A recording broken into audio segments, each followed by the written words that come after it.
ఇప్పుడు రక్షించండి రక్షించండి అని ఎవరు అరుస్తారండి? ఎవరిలో? ఒక ఆపదలో ఉన్నారు, ప్రాణం పోయే స్థితిలో ఉన్న వారికి రక్షణ అవసరం.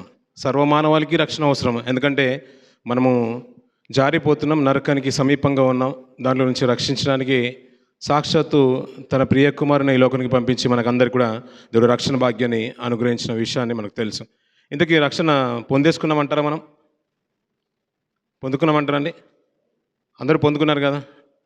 సో పొందుకున్నది అలాగే ఉందంటారా, పోగొట్టుకున్నామంటారా? అర్థమవుతుంది కదా అన్నమాట. పొందుకున్నది అలాగే ఉందంటారా, రక్షణ పోగొట్టుకున్నామంటారా పిల్లరా?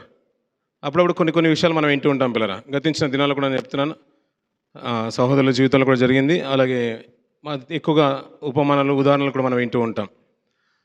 ఒక ఆవిడ తన బంగారు కమ్మిని పోగొట్టుకుందంట పిల్లరా. ముక్కు పుడుకని పోగొట్టుకుందంట. వెతుకుతూనే ఉంది. సాయంత్రం అయిపోయింది. తను వెతుకుతుంది కానీ పక్కింటి ఆవిడ కూడా వచ్చి వెతుకుతూనే ఉందంట. ఏమైందమ్మా అంటే, ఇలా బంగారం పోయిందని వరకు తను వెతుకుతుంది. ఇలా తరచు ఒకరి వెంబడి ఒకరు ఇంచుమించు 10 మంది వరకు వెతుకుతూనే ఉన్నారు. సాయంత్రం కాస్త రాత్రి అయిపోయింది, అయినా దొరకట్లేదు పిల్లరా. టార్చ్ లైట్లు అందరూ వేసి మరి వెతుకుతున్నారు, అయినా దొరకట్లేదంట. తను పోగొట్టుకున్నాని వెతకడంలో తను రాత్రి అయిపోతుంది, అందరూ వెతుకుతున్నారు. చివరికి ఇంకొక ఆయన వచ్చారు, పెద్ద మనిషి వచ్చారు. ఆయన అడుగుతున్నారు, అమ్మా ఏం పోయిందమ్మా అంటే, తనది బంగారం పోయిందండి, అందుకనే నేను వెతుకుతున్నాను.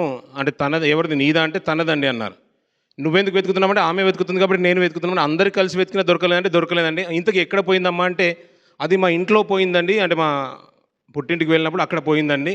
ఇక్కడికి వచ్చిన తర్వాత గుర్తుకొచ్చిందండి, అందుకనే వెతుకుతున్నానంటే, ఇప్పుడు పోయింది ఎక్కడుంది? వేరే స్థలంలో ఉందండి. మనం వెతికేది ఎక్కడ వెతుకుతాం? ఎప్పుడైతే జ్ఞాపకం వచ్చిందో అక్కడ వెతుకుతుంది తను. సో అలాగే కొన్ని పరిస్థితులు ఏంటంటే పిల్లరా, మనం ఎక్కడ పోగొట్టుకున్నామో అక్కడే వెతకాలి పిల్లరా. అది ఏదైనా కానీ మనం రక్షణ పొందుకున్నాం అనుకుంటున్నాం, కంప్లీట్గా పొందుకున్న మనము ఆయన నిత్యత్వాన్ని స్వతంత్రించుకుంటేనే నిజంగా పరిపూర్ణమైన రక్షణలోకి వచ్చినట్టు పిల్లరా. కొన్ని మధ్యలో పోగొట్టుకునేవారు కూడా ఉంటారు, మధ్యలో పొందుకునేవారు కూడా ఉంటారు. ఆ మధ్యలో ఒక సందర్భాన్ని గతించిన దినాల్లో ఒక మాట జ్ఞాపకం చేసుకున్నాం. ఈ అపోస్తలత్వంలో తాను పోగొట్టుకొనినా అనే మాట మాట్లాడుతుంటారు యూదాను గురించి, అంతే కదండి. ఈ అపోస్తలత్వం, ఆ 12 గురిలో తన అపోస్తలత్వాన్ని పోగొట్టుకున్నారంట. అంటే ఆయన కలిగిందాన్ని ఏం చేసుకున్నాడు? ఆయన పోగొట్టుకున్నాడు. ఇప్పుడు బంగారం పోయినా ఏది పోయినా మనం ఎక్కడ వెతకాలంటే, ఎక్కడైతే పోగొట్టుకున్నామో అక్కడే వెతకాలి పిల్లరా. ఇంకా రక్షణ విషయంలో అయితే ఇంకా సందేహమే లేదు. దేవుడిచ్చింది, ఆయన ఇచ్చింది, ఆయన రక్తంలో కడిగి పవిత్రులుగా చేసింది. ఆ రక్షణని తుదమట్టు కాపాడుకుంటేనే పొందుకున్నట్టు పిల్లలు. మనం రక్షణలోకి వచ్చాము, ఇప్పుడు అది తుదమట్టు కాపాడుకుంటేనే అది పొందుకున్నట్టు, అంతే కదండి. ఆ నిత్యత్వంలో మనము వెళ్తేనే, ప్రభుతో ఎత్తబడే గుంపులో మనం ఉంటేనే, మనము, మన సంఘము, మన సంఘస్థులు అందరూ ఉండాలని సేవకులుగా మీ యొక్క ఆలోచన, సేవకుల యొక్క ఆలోచన, అది కాంక్ష, అందరి కోరిక. మనం దాని కొరకే ప్రార్థిస్తున్నాం పిల్లలు. ఎప్పుడైతే ఎత్తబడే గుంపులో అది ఎత్తుతున్నాడో, దేవుడు వస్తున్నాడని ఒక తక్షణమే ఒక మాట వచ్చింది, బూరధ్వని వచ్చేసింది, అందరూ ఎత్తబడుతున్నారు ఇదే క్షణంలో. ఇలా మనం కిందికి చూస్తూ ఉంటే ఎవ్వరూ విడబడవద్దు పిల్లరా. నేను విడవబడద్దు, మనలో ఎవరు విడవడద్దు పిల్లరా. అందరూ ఎత్తబడుతుంటే ఎంత అద్భుతంగా ఉంటుంది పిల్లరా. అయ్యా, ఇంతకాలం మా చేసిన దీక్షలు, మా వ్రతాలు, మా ప్రార్థనలు అన్నీ కూడా సఫలమైపోయినాయి దేవా, నీకు స్తోత్రం. అలాంటి గుంపులు మమ్మల్ని ఉంచినందుకు నిజంగా నిండా వందనాలని ఆయన పాదలు పట్టుకొని వేడుకోగలుగుతాం పిల్లరా, అంతే కదండి. ఆ రక్షణ ఒకవేళ పోగొట్టుకున్న స్థితిలో కనుక ఉంటే, అది ఎక్కడ పోగొట్టుకున్నామో అక్కడే వెతకాలి పిల్లరా. ఈ సందర్భం అర్థం అవడానికి పరిశుద్ధ గ్రంథం నుంచి, పాత నిబంధన గ్రంథం నుంచి ఒక విలువైన సందర్భాన్ని మేము ముందు చాలా ఆశపడుతున్నాం పిల్లరా. మొదటి సమూయేలు గ్రంథము 7వ అధ్యాయము 12వ వచనం చదువుతాం పిల్లరా. మొదటి సమూయేలు గ్రంథము 7వ అధ్యాయము 12వ వచనం. అప్పుడు సమూయేలు ఒక రాయి తీసి మిస్పాకును షేనుకును మధ్య దానిని నిలిపి, ఇంతవరకు యెహోవా మనకు సహాయం చేసినని చెప్పి దానికి ఎబినేజరు అనే పేరు పెట్టాను అంటున్న పిల్లరా. ఎబినేజరు అనే మాట అందరికీ సుపరిచితమైన మాట కదా పిల్లరా, అందరికీ తెలిసిన మాట కదా. ఎబినేజర్ అంటే ఏంటంట? సహాయపు రాయి అంట పిల్లరా. సమూయేలు గారి వ్యక్తిత్వము, ఆయన యొక్క భక్తి జీవితము బాల్యం నుంచి చూస్తూ ఉంటే అంతలా పూనుకొని తుదమట్టుకు విశ్వాసాన్ని కొనసాగించిన వాళ్ళు చాలా అరుదుగా కనబడుతూ ఉంటారు. ఆయనైతే ఇక మహా అద్భుతం. తనకున్న తల్లికున్న కాంక్ష, ఆయనకున్న తల్లికున్న వాంఛ అన్నీ కూడా తన కుమారులో నెరవేర్చుకున్నట్టుగా కనబడుతుంది. అద్భుతం అనిపిస్తుంది. బాల్యంలోనే యెహోవా వాక్కు విని ఆ పిలుపుకు తగినట్టుగా తన బ్రతుకు కాలం అంతా కూడా వృద్ధాప్యం వరకు తన శేష జీవితాన్ని దేవునితో మాట్లాడుతూ బ్రతికిన గొప్ప భక్తుడు పిల్లరా. ఆయన ఒక రాయి తీసుకున్నాడంట. ఇశ్రాయేల్ అందరినీ కూడా పిలిచేసి ఒక రాయి తీసుకొని అక్కడ సమాజంలో అంటే 2 ప్రాంతాల పేరు చెప్తున్నాడు చూడండి పిల్లరా. మిస్పాకును షేనేకును అనే ఒక 2 ప్రాంతాలు చెప్తున్నాడు. మిస్పాకును షేనుకును మధ్య దాన్ని ఉంచి ఎబినేజరు అనే పేరు పెట్టాడంట. ఎబినేజర్ అనే పాట కూడా సుపరిచితం. మనం అప్పుడప్పుడు ఎబినేజరే అనే పాట కూడా పాడుతూ ఉంటాం పిల్లరా. సహాయపు రాయి అంట పిల్లరా.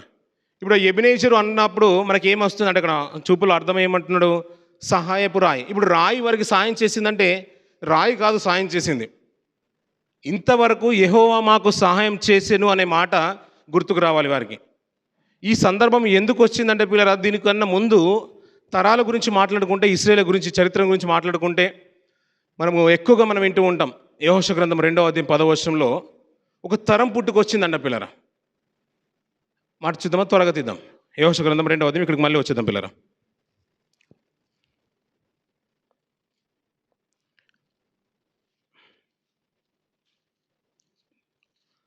న్యాయాధిపతుల గ్రంథం 2వ అధ్యాయం 10వ వచనం పిల్లరా. న్యాయాధిపతుల గ్రంథం 2వ అధ్యాయం 10వ వచనం. ఆ తరము వారందరూ తమ పితరుల యొద్దకు చేర్చబడిరి. వారి తరువాత యెహోవానైనను ఆయన ఇశ్రాయేలు కొరకు చేసిన కార్యములైనను ఎరుగని తరం ఒకటి పుట్టేసిందంట పిల్లరా. ఇది ఎప్పుడు తరచుగా చదువుతున్న మాట పిల్లరా. ఒక తరం పుట్టుకొచ్చేసిందంట. యెహోవా అంటే తెలియదంట, యెహోవా చేసిన కార్యాలంటే కూడా తెలియంట పిల్లరా. అలాంటి తరం పుట్టుకొస్తుంది సమాజంలోని. నిజంగా ఇశ్రాయేలు ఎవరు ఊహించి ఉండరు పిల్లరా. కానీ మోషే ముందుగానే చెప్తూ ఉంటాడు పిల్లరా, ఒక తరం రాబోతుంది, ఆ తర్వాత మీరు క్రొవ్విన వారై నిజంగా దేవుని తృణీకరిస్తారనే విషయాన్ని మరీ మాటికి ఎత్తి మరీ చెప్తూ ఉంటాడు. అలాంటి తరుణము ఈ రానే వచ్చేసిందంట, త్వరితమైన కాలంలోనే వచ్చేసింది పిల్లరా. అలా త్వరం వచ్చిన తర్వాత కొంతకాలానికి సమూయేలు గారు ఆయన బాల్యం నుంచి భక్తిగల జీవితాన్ని కాపాడుకుంటూ దేవుని వాక్కును వింటున్న ప్రవక్తగా మనకు బెయేర్షెమెకు దాను వరకు తాను ప్రవక్త అని తెలుపబడిన అనే మాట సమూయేలు గురించి మనం వింటూ ఉంటాం పిల్లరా. దాను నుంచి బెయేర్షె వరకు మనం అంటాం కదా, కాశీ నుంచి కన్యాకుమారి వరకు అని. ఎప్పుడైతే ఇశ్రాయేల్లో ప్రవక్త పుట్టుకొచ్చాడన్న విషయము ఇశ్రాయేల్ అందరికీ తెలిసిపోవాలని దేవుని యొక్క వాక్కు ఏంటంటే, ఇది మొదలుకొని ఆఖరి వరకు అన్నట్టుగా దాను మొదలుకొని బెయేర్షె వరకు సమూయేలు ప్రవక్తగా పిలువబడను, అతడు ప్రవక్త అని అందరిలో ఎంచబడినట్టుగా కనబడుతూ ఉంది పిల్లరా. అలాంటి తరుణంలో ఒక రాయి తీసుకొని వచ్చేసి ఇశ్రాయేల్ అందరినీ పిలిచి అక్కడ రాయి పెట్టి, ఇది సహాయపు రాయి అంటున్నాడు. అయ్యా ఇది ఎబినేజరు అంటున్నాడు. ఎబినేజర్ అన్న మాటకు సహాయపు రాయి అని ఈ పరమార్థం అని మనం ఎప్పుడు వింటూ ఉంటాం. వారికి అందరికీ అర్థమైపోవాలి ఎందుకు ఈ సందర్భం వచ్చిందంటే. ఇశ్రాయేల్ గురించిన ఒక లక్షణం ఏంటంటే, వరకు ఉన్న లక్షణం ఏంటంటే, దేవుని సైతము ఆయన చేసిన కార్యాలు సైతం మర్చిపోయే లక్షణం అన్నట్టు. మనం కూడా పిల్లరా అంతే. దేవుడు మన జీవితంలో అద్భుతం చేశాడు అనుకున్న పిల్లరా, ఆ రోజు బలంగా ఉంటాం పిల్లరా. ఆ మాసం అంతా కూడా, ఆ నెలంతా కూడా, మంత్ అంతా కూడా దేవుని కొరకు బ్రతకాలని ఒక వాంఛ, గుండెల నిండా సంతోషం, సన్నిధికి రావాలి, ఎవరు వచ్చినా రాకుండా త్వరగానే రావాలి. కొద్దిగా పాత పడితే ఏమైపోతుందంటే క్రియలు మర్చిపోతూ ఉంటాం. ఎవరి క్రియలు? మనుషుల క్రియలు కాదు, దేవుని క్రియలనే మనం మర్చిపోతాం పిల్లలు. కానీ ఇశ్రాయేలు దాంట్లో ప్రావీణ్యులు పిల్లలు. నేటి క్రైస్తవులు కూడా దాంట్లో ప్రావీణ్యత కలిగిన వారే. ఆయన దేవుని యొక్క క్రియలు మర్చిపోతున్న తరంలో ఇలాంటి రాయి పాతాల్సిన సందర్భం ఎందుకు వచ్చిందంటే, దీని తర్వాత జరిగిన ఏంటంటే అనర్థాలు చాలా దారుణంగా జరిగిపోయారు. వారు మర్చిన విధానాన్ని బట్టి దేవుడు వారిని విడిచిపెట్టేశాడు పిల్లరా. విడిచిపెట్టేసి ఒకానొక తరంలో సమూయేలుతో మాట్లాడుతున్నాడు. బాల్యంలో ఉన్నప్పుడే దేవుడు వాక్కు ఇచ్చి మాట్లాడుతున్నావు. ఆ మాట కూడా చూద్దాం పిల్లలు. సమూయేలు గ్రంథము, మొదటి సమూయేలు గ్రంథము 3వ అధ్యాయము. త్వరగా తీద్దాం పిల్లలు, త్వరగానే ముగించేద్దాం పిల్లలు. 11వ వచనం నుంచి. అంతటా యెహోవా సమూయేలుతో ఇలాగూ సెలవిచ్చెను, ఇశ్రాయేలులో నేను ఒక కార్యము చేయబోచున్నాను, దాని విను వారందరి చెవులు గింగురుమనును అంటున్న పిల్లరా. దేవుడు ఒక కార్యం చేయబోతున్నాడు అంట పిల్లరా. దేవుడు ఒక కార్యం చేయబోతున్నాడు, అది సమూయేలుకు చెప్పాలనుకుంటున్నాడు. నేను ఒక కార్యం చేయబోతున్నాను ఇశ్రాయేల్లో, అది విని వారి చెవులంట ఏమైపోతాయంట, గింగురుమనిపోతాయంట పిల్లరా. అప్పుడప్పుడు పెద్ద శబ్దం వచ్చింది అనుకోండి, చెవులు మూసుకుంటారు చిన్నపిల్లలు అయితే. మనమైతే పర్లేదులే అని అలాగే ఉంటూ ఉంటాం. అప్పుడప్పుడు చెవులు వాటర్ పోయినా కానీ గింగిమని అంటూ ఉంటాయి. ఎవరైనా లాగిపెట్టి కొట్టినా కానీ శబ్దం అనేది వేరే రకంగా ఉంటుంది. అందులో నుంచి స్కూల్లో నుంచి ఆ లెవెల్ నుంచి కేటగిరీ నుంచి వచ్చిన వారం కాబట్టి మనకు ఆ అనుభవం ఉంది. అంటున్నప్పుడు అర్థమవుతుంది దేవుడికి ఒక కార్యం చేయబోతున్నాడంట. ఆ కార్యము దాని గురించి ధ్యానించినా, దాని గురించి విన్నా ఇశ్రాయేలు అందరి చెవులంట గింగురు మనబోతున్నాయంట పిల్లరా. ఎందుకు ఈ కార్యం చేయబోతున్నాడంటే, దేవుణ్ణి మర్చిపోయిన సమాజం అంట పిల్లలు ఇజ్రాయేల్ సమాజం. అంటే వారికి మంచి లక్షణాలు చాలా ఉన్నాయనుకోండి, చెడ్డ లక్షణాల్లో ఏంటంటే దేవుణ్ణే మర్చిపోవడం. న్యాయాధిపతులు గ్రంథం చూస్తూ ఉంటే ఆదిలోనే వారిని దొంగలకు అప్పచెప్పినట్టు కనబడుతూ ఉంది, దోచుకున్న వారికి అప్పచెప్పినట్టు అర్థమవుతుంది. ఇశ్రాయేలు గురించి మాటి మాటికి వారిని అన్యేషణలకు అప్పగింపడము, మరి మొదలు పెట్టడము, మళ్ళీ దేవుడు 40 సంవత్సరాల తర్వాత వారిని విడిపించడము, మళ్ళీ తప్పిపోవడము, మళ్ళీ దోచుకున్న వారు రావడము, వారిని ఆక్రమించుకోవడం, బానిసతలో చేయడము, 7 సంవత్సరాలు శ్రమ, మళ్ళీ వారికి నెమ్మది కలగడము, మళ్ళీ ప్రార్థించడం, ఇలా మాటి మాటికి జరుగుతుంది. వారు ఎప్పుడైతే మర్చిపోతున్నారో దేవుని ఉగ్రత వారి మీదకి వస్తుంది. ఈసారి అలా కాదు. సమయంలో నేను తీసుకోబోయే కార్యం ఏంటంటే ఇజ్రాయేల్ అందరి చెవులన్నీ కూడా గింగురు మనిపించాలంటున్నాడు. ఆయనే మాట అన్నాడంటే అది మామూలుగా ఉండదని మనకు అర్థమైపోతుంది పిల్లరా. ఎలాంటి క్రియ జరిగిందో ఒక మాట చూద్దాం పిల్లరా మర్చుకు. అదే సమయాల గ్రంథము 4వ అధ్యాయము మొదటి నుంచి కొన్ని మాటలు చూద్దాం పిల్లరా. ఇశ్రాయేలీలు ఫిలిష్తీయులతో యుద్ధం చేయుటకై బయలుదేరి ఎబినేజరులో దిగగా, అంటే ఇప్పుడు ఎబినేజర్ అనే మాట మనకు బాగా తెలుసు కాబట్టి ముందుగా ఆ మాట చదివించాను. ఎబినేజర్ అంటే మాట ఎందుకు పేరు పెట్టబడింది? మాట సహాయపు రాయి. ఇప్పుడు సహాయపు రాయి అంటే రాయి కాదు సాయం చేసింది, యెహోవానే. ఇంతవరకు యెహోవానే సాయం చేశాడనే విషయము వారికి అర్థం అవ్వడానికి సమూయేలు ఆ రాయిని తీసుకొచ్చి అక్కడ ప్రతిష్ఠించినట్టుగా మనకు కనిపించేసింది. ఇక్కడ అంటున్న ఎబినేజర్లో దిగగా ఫిలిష్తీయులు ఆఫేకులో దిగిరి, ఫిలిష్తీయులు యుద్ధ పంక్తులుగా తీర్చుకొనగా వారి యుద్ధంలో కలుసుకున్నప్పుడు ఇశ్రాయేలీలు ఫిలిష్తీయుల ఎదుట ఓడిపోయి యుద్ధ భూమిలోనే ఎక్కువ తక్కువగా 4,000 మంది హతులైరి అంటున్న పిల్లరా. ఎంతమంది హతులైరంట పిల్లరా? ఇప్పుడు 10 నిమిషాల్లో ముగించేస్తాను పిల్లరా. ఎంతమంది హతులైపోయారంట? 4,000 మంది పిల్లరా. చుట్టుపక్కల ప్రాంతాల్లో ఎప్పుడైనా మీరు మరణాలు చూసారా పిల్లరా? బాల్యం నుంచి ఇంతవరకు ఒక ఊహ తెలిసిన తర్వాత ఎవరైనా మన బంధువులు కానీ, మన స్నేహితులు కానీ, మన ఊర్లో కానీ, మన పక్కన క్యాంపుల వారు కానీ, ఎప్పుడైనా కంపెనీలో కానీ ఎవరైనా చనిపోయిన వారి దగ్గరికి వెళ్ళారు ఎప్పుడైనా? అక్కడ ఏముంటుంది పిల్లరా? చనిపోయిన దగ్గర ఏం కనిపిస్తుంది మనకు? వారి యొక్క రక్త సంబంధాలు కానీ, బంధువర్గం కానీ, తన భార్య కానీ, తన భర్త కానీ, తన పిల్లలు కానీ రోధించే విధానం ఏంటో మనకు అర్థమవుతుంది. ఒకరు చనిపోతేనే పిల్లరా. అప్పుడప్పుడు ప్రమాదశాత్తు కొన్ని కారు ప్రమాదాల్లో ఇండియాలో మనం ఎక్కువ చూస్తున్నాం, బస్సు ప్రయాణాల్లో, ఆటో ప్రయాణాలు ఎక్కువగా యాక్సిడెంట్లు జరిగినప్పుడు కుటుంబం అంతా కూడా ఆటోలో చనిపోయిన సందర్భాలు కూడా మనం చూస్తున్నాం పిల్లలు. కానీ ఆ బంధువర్గం అంతా కూడా రోధిస్తూ ఉంటే మనం తట్టుకోలేం పిల్లలు. ఎందుకంటే అందరూ చనిపోయారంటే అందరూ చనిపోయారని వేదన మామూలుగా ఉండదు పిల్లరా.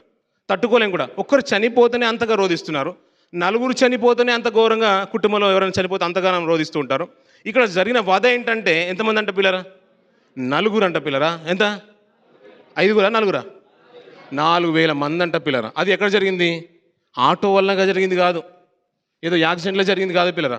యుద్ధ పంక్తులుగా తీర్చినప్పుడు ఫిలిష్తీయులను ఎదుర్కోవడానికి ఇజ్రాయేల్ వెళ్తుంటే, దేవుని సైన్యం వెళ్తూ ఉంటే వారు తట్టుకోలేక, ఇజ్రాయేల్ తట్టుకోలేక ఆ కాల్బలంలో ఫిలిష్తీయుల యుద్ధంలో 4,000 మంది చనిపోయారంట పిల్లరా.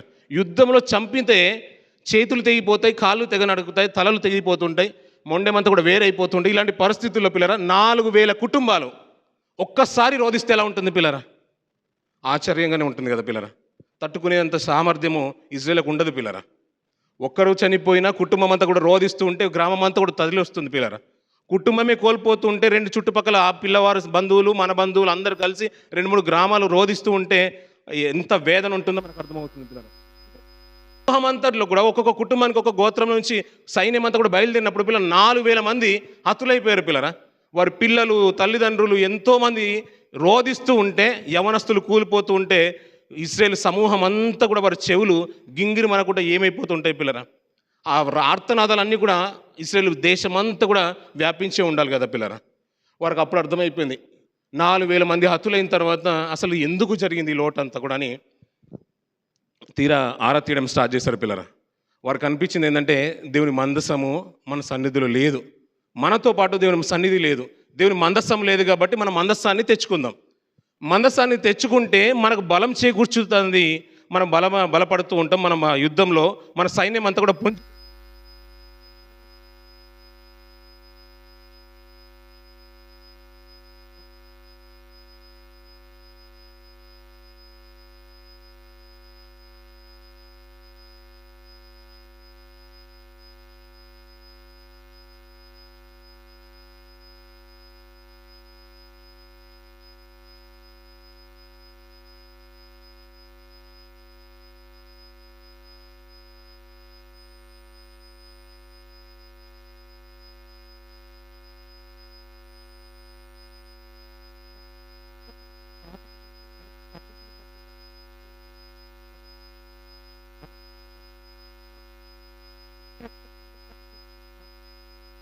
శాసనాలు ఉన్నాయి, దేవుని యొక్క మాటలు ఉన్నాయి.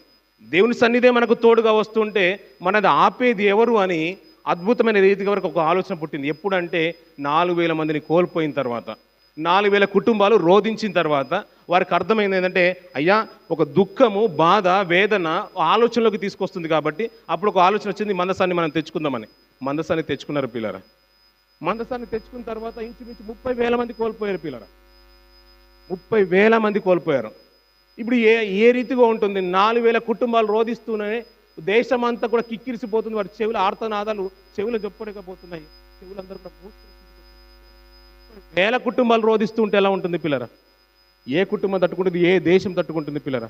ఇప్పుడు వాయునాడు పరిసర ప్రాంతాలు కూడా మనం చూస్తూ ఉంటాం. కొండ చర్యలు విరిగిపోయి ఇక్కడ నుంచి ఆర్తనాదాలు, వారి బంధువులు ఇక్కడ రోధించడం, వారు అక్కడ రోధించడం.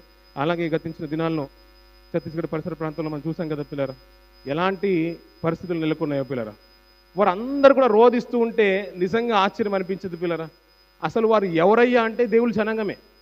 30,000 కుటుంబాలు పిల్లలు ఒకేసారి రోధిస్తూ ఉంటే వినేవారు చెవులు గింగిరి మనకపోతే ఇంకేముంటాయి పిల్లరా? చాలా బాధ కనిపించేసింది కదా. ఇలా కాదు, ఇక ఏదో జరిగిపోయింది, లోటు ఏదో జరిగిపోయింది అన్నప్పుడు సమయాలను తీసుకొని వచ్చేసారు పిల్లరా.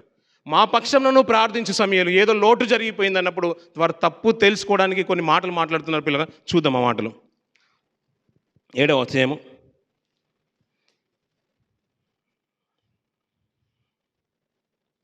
7వ అధ్యాయము కొన్ని మాటలు పిల్లలు చూద్దాం. 5వ వచనం నుంచి.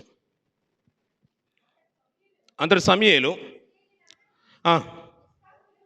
పిలువనంపుడి నేను మీ పక్షమున యెహోవాను ప్రార్థన చేతునని చెప్పగా వారు మిస్పాలో కూడుకొని నీళ్లు చేది యెహోవా సన్నిధిని కుమ్మరించి ఆ దినమున ఉపవాసం ఉండి యెహోవా దృష్టికి మేము పాపాత్ములమని ఒప్పుకొనిరి.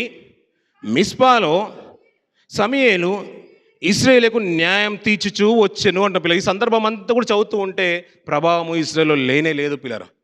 దేవుని ప్రసంగం అనుకుంటూ ఉన్నాం, దేవుని సమాజం అనుకుంటున్నాం, దేవుని సంఘం అనుకుంటున్నాం, వస్తున్నాం వెళ్తున్నాం, అంత మట్టుగా ఇశ్రాయేలులో జరుగుతుంది పిల్లరా. మందసం కూస్తా అక్కడ నుంచి పట్టుకొని వెళ్ళిపోయింది పిల్లరా. అది ఎవరు ముట్టుకుంటున్నారో వారిలో ప్రభావం కనిపిస్తుంది. ఇది దేవుని యొక్క ప్రభావం అని. ఆయన సన్నిధిలో ఉండాల్సింది అది కాస్త వారు పట్టుకొని వెళ్ళిపోయారు. అక్కడికి వెళ్ళిన తర్వాత అక్కడ కూడా ప్రభావం కనిపించింది. కానీ ఇశ్రాయేల్లో ఉన్నప్పుడు మాత్రం విజయం మాత్రం వీరికి చేకూర్చలేదు పిల్లరా. 4,000 మంది పోయారు, 30,000 మంది పోయారు. వీరు ఏడుస్తూ ఉంటే ఆర్తనదలన్నీ కూడా చెవులు గింగిరిమనిపోతున్నాయి. అయినా కూడా దేవుని యొక్క సన్నిధి ఇశ్రాయేలులో లేనే లేదు పిల్లరా. ప్రవక్త మాట్లాడుతున్నాడు, సమూయేలు మాట్లాడుతున్నాడు, అయ్యా యెహోవా సన్నిధిని నేను నీళ్లు కుమ్మరిస్తున్నా అంటే మా బ్రతుకులన్నీ కూడా అంతే అయ్యా, మేము నీళ్లలో చేదబడిన వారమే, నీళ్లు కుమ్మరించినట్టుగానే మా ఆయుష్కాలం ఉంటుంది అంతే. వారు అంతగా తగ్గించుకొని ఎలా మాట్లాడుతున్నారు? యెహోవా దృష్టికి మేము పాపాత్ములమని ఒప్పుకొనిరి అంటున్నారు పిల్లరా. తీరా అన్నీ కోల్పోయిన తర్వాత మనకు అప్పుడు అర్థమవుతుంది పిల్లరా. అందుకనే పిల్లరా ముందుగానే పర్యవేక్షణలోకి రావాలి, ముందుగానే మనల్ని విమర్శించుకోవాలి పిల్లరా. మనల్ని అందుకనే దోషారోపణ అంటాడు. దోషారోపణ చేసుకుని ఎడల దేవుని సన్నిధిలో మనం ధైర్యం గలవారం అవుతాం అంట. దేవుని ఎదుట ధైర్యం గలవారం అవుతాం అంటే ఆ మాట నాకు ఆశ్చర్యం అనిపించింది. దోషారోపణ మనం చేసుకోవడం ఏంటంటే నిజమే పిల్లరా. మనం ఏమనుకున్నాం? మనం నీతిమంతులం అనుకున్నాం అనుకోండి. మనం నీతిమంతులం అనుకుంటే ఇప్పుడు దేవుని సన్నిధి, దేవా నేను ఒక్కొన్నే నీతిమంతునని దేవునికి ప్రార్థన చేయగలుగుతాం కదా పిల్లరా. ఇప్పుడు ఒకవేళ నేను నీతిమంతుని కాను ప్రభువా, నా హృదయం నా అంగీకరించట్లేదని మనమే దోషారోపణ చేస్తూ ఉంటేనట మనల్ని మనం తగ్గించుకుని ఉంటాం. ఆయన మనల్ని హెచ్చించడానికి ఇష్టపడుతూ ఉంటాడు. నేనే నీతిమంతుని అనుకున్నాం అనుకోండి, మన హృదయం దోషారోపణ చేయని ఎడల మనం ధైర్యం గలవారము అవుదుము అని అంటాడు యోహాను రాసిన భక్తుడు. ఇలా మాట్లాడుతూ ఉంటే వారు నీళ్లు కుమ్మరించేశారంటే అలాంటి బ్రతుకులు అవి. మమ్మల్ని మేము తగ్గించుకుంటున్నాం, ఉపవాసం ఉంటున్నాము, మేము పాపాత్ములమని అందరూ ఒప్పుకున్నారంట పిల్లరా. ఎందుకంటే అందరూ ఏదో విధంలో మన పాపంలో పడిపోయిన వారమే. అది కంటి ద్వారానో, చూపు ద్వారానో, క్రియల ద్వారానో ఏదో విషయంలో మనం పడిపోయిన వారమే. మనం ఒప్పుకున్నా ఒప్పుకోపోయినా ఆయనకు మాత్రం తెలుసు కదా పిల్లలు. ఇంకా దానికి నిదర్శనమైన మాట నీతిమంతుడు ఒక్కడైనాను లేడనమాట. లేదు నేను నీతిమంతుడని ధైర్యంగా చెప్పేవాళ్ళం మనం ఎవరున్నాం పిల్లరా? లేము కదా పిల్లరా. వీరు కూడా ఇశ్రాయేలు అందరూ కూడా ఏమంటే వీరి పక్షాన మా పక్షాన అయ్యా సమయంలో నువ్వు ప్రార్థన చేయ్యా, నువ్వు ప్రార్థన చేస్తే చాలు మా బ్రతుకులు ఆయన సన్నిధికి సంతోషకరంగా ఉండాలంటే మేమందరూ కూడా తగ్గించుకొని మోకాళ్ళ నుండి ఉపవాసం ఉండి నీళ్లు కుమ్మరించినట్టుగా మా హృదయాలు కుమ్మరించేస్తున్నాము.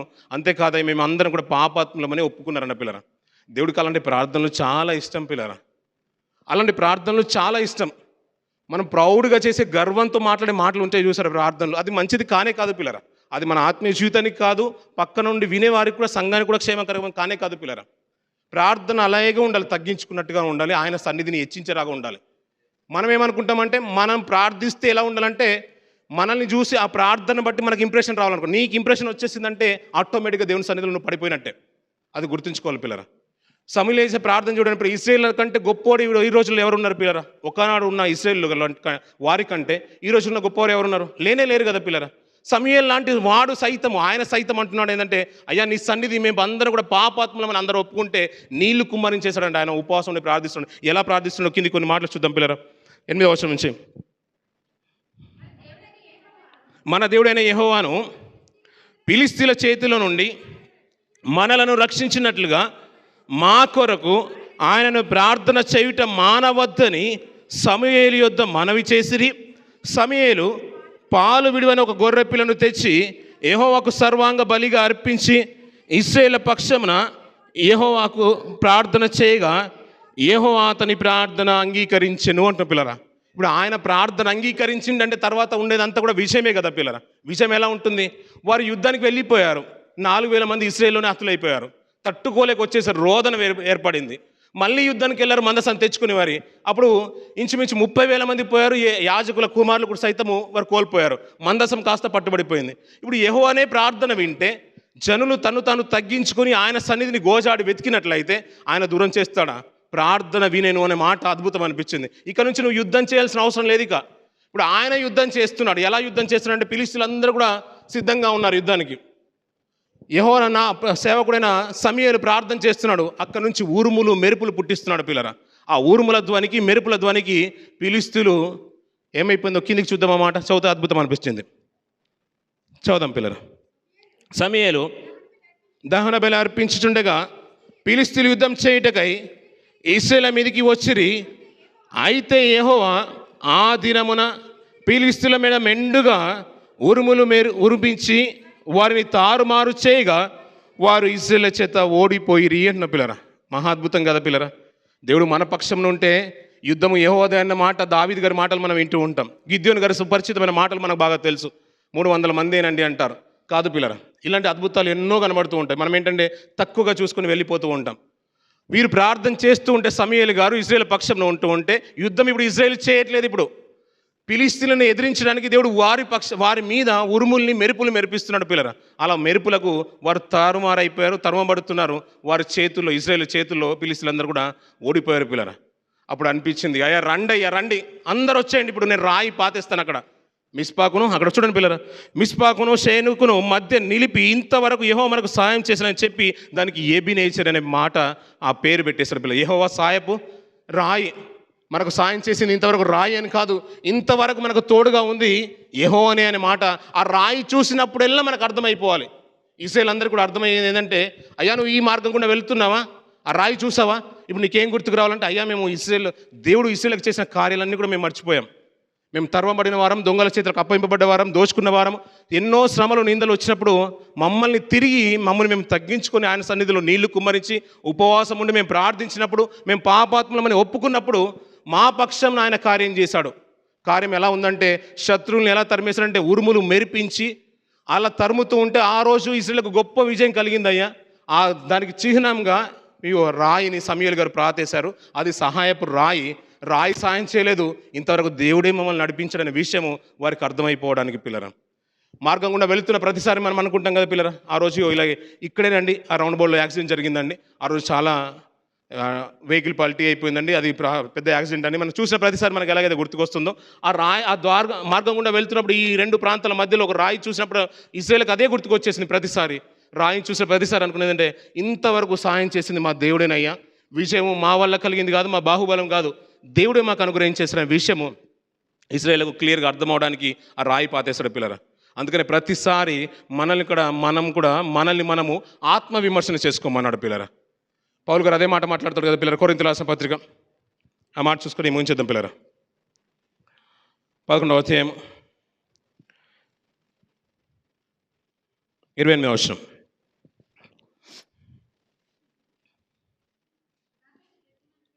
కాబట్టి ప్రతి మనుష్యుడు తన్ను తాను పరీక్షించుకోని వాళ్ళను అలాగు చేసి ఆ రొట్టెని తిని ఆ పాత్రలోని త్రాగవలెను అంటున్న పిల్లరా. తన్ను తాను పరీక్షించుకోవాలి పిల్లరా. ఎవరు ఎవరు పరీక్షించుకోవాలి పిల్లరా? సేవకుల? ప్రభు అయిన యేసు గారు పరీక్షించుకోవాలా? ప్రతి మనుషుడు అంట పిల్లరా. భూమి మీద రక్షణ పొందుకున్నామని మనం ఏదైతే స్టేట్మెంట్ ఇచ్చేసామో వారందరూ కూడా బల్లను సమీపిస్తున్నారు. ప్రతి మనుషుడు తన్ను తాను పరీక్షించుకోవాలనంట. అలాగూ చేసి ఆ రొట్టెని తినాలంట, ఆ పాత్రలని త్రాగాలంట. ఇప్పుడు రొట్టె వస్తున్న ప్రతిసారి మనకి ఏమనుకోవాలంటే, అయ్యా ఇది రొట్టె కాదు ప్రభు యొక్క శరీరము, ఇది ద్రాక్షరసము కాదు ప్రభు యొక్క రక్తము, అది పానం చేయడానికి నేను సిద్ధపడుతున్నాను. ప్రతి మనుషుడు తను తాను పరీక్షించుకోవాలి. ఇప్పుడు ఎందుకు సిద్ధపడుతున్నావు? ఆ రాయిని చూసిన ప్రతిసారి ఏమనుకోవాలి? అయ్యా మేము ఒకప్పుడు ఆయన క్రియల్ని మర్చిపోయాం, ఆయన చేసిన మేలుని మర్చిపోయాం, కానీ ఆయన సాయం లేకపోతూ ఉంటే మా చెవులు గింగురు మనిపోయాయి. 4,000 మంది, 30,000 మంది, 30,000 కుటుంబాలు ఆర్తనాదాలు కొన్ని నెలలు వరకు రోధిస్తూనే ఉన్నాయి కుటుంబాలు. చివరికి మమ్మల్ని మేము తగ్గించుకున్నప్పుడు ఆ సహాయపు రాయిని చూసే ప్రతిసారి మాకు గుర్తుకొచ్చేది అదేనండి. ఎందుకంటే దేవుడే మా పక్షాన విజయం చేకూర్చేశాడయ్యా. ఈరోజు పాప లోకం వైపు మనం వెళ్తున్నప్పుడు, పాప సంఖ్యల చేత లోకంలో బ్రతుకుతున్నప్పుడు పిల్లరా, నీతిగా బ్రతకడానికి ఒక యథార్థమైన జీవితాన్ని ఇవ్వడానికి ప్రభు యొక్క శరీరము మన కొరకు నలగగొట్టబడ్డ విషయము మనకు అర్థమైపోవాలి పిల్లరా. సాక్షాత్తు ప్రభువే రక్తాన్ని చిందించిన విషయం మనకు అర్థమైపోవాలి పిల్లరా. అది మామూలుగా కొనుక్కుంటే వచ్చేది కాదు, లోకంలో ఎక్కడ పడితే అక్కడ దొరికేది కాదు. ఇది మన మానవాళ్ళందరికీ, ప్రతి మనుషుడికి, రక్షణ పొందుకున్న ప్రతి మనుషుడికి ఆయన అనుగ్రహించింది. అది నా కొరకే ఆయన నలగొట్టబడ్డాడు, నా కొరకే ఆయన రక్తాన్ని చిందించేశాడు. అది చూస్తున్న ప్రతిసారి మనకు గుర్తుకు రావాల్సింది ఏంటంటే, అలనాడు ఇజ్రాయేల్ గుర్తుకొచ్చిన సహాయపు రాయి. మనం ఆయన శరీరాన్ని చూస్తున్నప్పుడు, ఆయన రక్తాన్ని చూస్తున్నప్పుడు ప్రతిసారి మనకు గుర్తుకు రావాల్సింది ఏంటంటే, ఆయన నా కొరకే 2,000 సంవత్సరాల క్రితం మన కొరకు వచ్చాడండి, నా కొరకే రక్తాన్ని చిందించేశాడు. అది నా కొరకే అనే విషయం గుర్తుంచుకోవాలి. ఇది కాదండి ఇది మీ కొరకు, ఇది మీ కొరకు రక్తము చిందింపబడడానికి చదివే ప్రతిసారి ఏమనుకున్నాం అంటే ఇది మీ కొరకు అనుకుంటున్నాం. ఇది నా కొరకు అనుకోవట్లేదు నేను కూడా. మీరు కూడా అదే అనుకుంటున్నారు చదివిన ప్రతిసారి, ఎందుకంటే లేఖనం అలా ఉంది కాబట్టి. ఇది మనందరి కొరకండి. ప్రతి మనుషుడు పరీక్షించుకోవాలి. పరీక్షించుకుంటే ఎలా పరీక్షించుకోవాలి? అయ్యా నీ సన్నిధిలో నీళ్ళు పోస్తే ఎలాగైతే ఇంకిపోతాయో, ఒక భూమి మీద నేల మీద నీరు పారబోస్తే ఎలాగైతే ఇంకిపోతాయో, మా ఆయుష్కాలం కూడా అంతేనయ్యా. ఇది నువ్వు ఇస్తున్నావు కాబట్టి మేము బ్రతుకుతున్నాం, మేము ఉపవాసం ఉంటున్నాం, విజ్ఞాపన చేసాం గతించిన 2 రోజుల క్రితం. అంతేకాదయ్యా సిద్ధపడ్డ కార్యక్రమంలో మేము సిద్ధపడ్డాం. ఎందుకయ్యా అంటే మేము పాపాలన్నీ కూడా ఒప్పుకున్నాం తండ్రి. మా యోగ్యత కాదు నీ సన్నిధిని సమీపించడానికి, మా అర్హత కాదు, ఏ మాత్రం కూడా మా స్థితిగతులు కూడా ఏది కూడా సహకరించలే ఇక్కడికి రావడానికి కూడా అర్హులం మేము కాము. ఈ సోపు కంటే శ్రేష్టమైన నీ రక్తమే మమ్మల్ని కడిగింది, పవిత్రులుగా నీ సన్నిధిలో నిలబెడుతుంది తండ్రి. అది గుర్తు చేసుకొని పరీక్షించుకొని మమ్మల్ని మనము తగ్గించుకుందాం, మన పాపాలు ఒప్పుకుందాం, మనం క్షమించుకుందాం. ఏదైనా ఒక విరోధం ఉన్నా కానీ, ఏదైనా ఒక మాట ఉన్నా కానీ, మనం చేసిన పాపాలు కానీ, దోషాలు కానీ, దొంగతనాలు ఏది ఉన్నా కానీ, అయిష్టమైన ఏది అయినా కానీ దేవునికి అవన్నీ కూడా విడిచిపోని ఒప్పుకొని అంటున్నాడు పిల్లరా. ఒప్పుకొని మనల్ని మనం పరీక్షించుకొని ఆయన సన్నిధిలో మోకరిల్దాం పిల్లరా. ఎందుకంటే అది చూసిన ప్రతిసారి గుర్తుకు రావాల్సింది ఏంటంటే, ఇది మనుషుల యొక్క రక్తం కాదయ్యా, పుణ్యాత్ముడి యొక్క రక్తము, పరిశుద్ధుడి యొక్క రక్తము, అది నిష్కలంకమైన రక్తము. అది నిత్యత్వంలో నిలబెట్టేది ఆ రక్తమే పిల్లరా. మనను కడిగి పవిత్రులుగా చేసేది మన రక్తమే పిల్లరా. మన పితరులు మన్నాను భుజించిరి, మన్నాను భుజించినా కూడా వారు చనిపోయిరి. ఇది నిజమైన ఆహారం, ఇది పరలోకం నుండి వచ్చిన ఆహారము. మీరు కనుక తిని త్రాగి తృప్తి పొందినట్లయితే, ఆ మాటకు లోబడినట్లయితే మీరు చనిపోయినను బ్రతుకుదురనే మాట మన మనసుల్లో తుదమట్టుకు నిలబడాలి పిల్లరా. అది చూసిన ప్రతిసారి గుర్తుకు రావాలి. దానికి చేయాల్సింది ఒకటే అంటున్నాడు పిల్లరా, మనల్ని మనం తగ్గించుకుందాం పిల్లరా. ఉపవాసం ఉండి వచ్చారు చాలామంది, నీళ్ళు కూడా తాగడానికి కూడా ఇష్టపడట్లేదు. మనల్ని మనం తగ్గించుకుందాం పిల్లరా. అంతేకాదు మన పాపాలన్నీ కూడా ఒప్పుకున్న కుటుంబాలు మనం చూస్తున్నాం, పాపాలన్నీ కూడా ఒప్పుకోవడానికి కన్నీరు కార్చిన కుటుంబాలు మనం చూస్తున్నాం, విశ్వాసాల జీవితాలు చూస్తున్నాం. అంతే కొంత దూరంలోనే ఉన్నామనుకుంటున్నాను పిల్లలు. నేనైతే అంత కొంత మట్టుకు ఆయన సన్నిధిని పాదాలు పట్టుకొని వేడుకుందాం. దేవా ఇదంతా కూడా ఈ యోగ్యత అయినా, ఈ స్థితి అయినా, నా కుటుంబమైనా, నా జీవితమైనా, నా ఉద్యోగమైనా నీవిచ్చిందే తండ్రి. నా స్థితిగతులన్నీ మార్చడానికి కారణభూతులు నువ్వు, ఆ నిత్యత్వం ప్రసాదించడానికి యోగ్యుడవు నువ్వే. నీ పాదాలు పట్టుకుని వేడుకున్నాం పిల్లలు. మా ఈ బల్లను సమీపించడానికి నన్ను యోగ్యంగా నిలబెట్టి, ఆ నిత్యత్వంలో కూడా నా కుటుంబం ఉండాలి, నా సంఘం ఉండాలని మనస్ఫూర్తిగా ఒప్పుకొని ఆయన సన్నిధికి సిద్ధపడతాం. ఈ కొద్ది మాటలు దేవుడు దీనికి ఆశ్రయించిన గాక.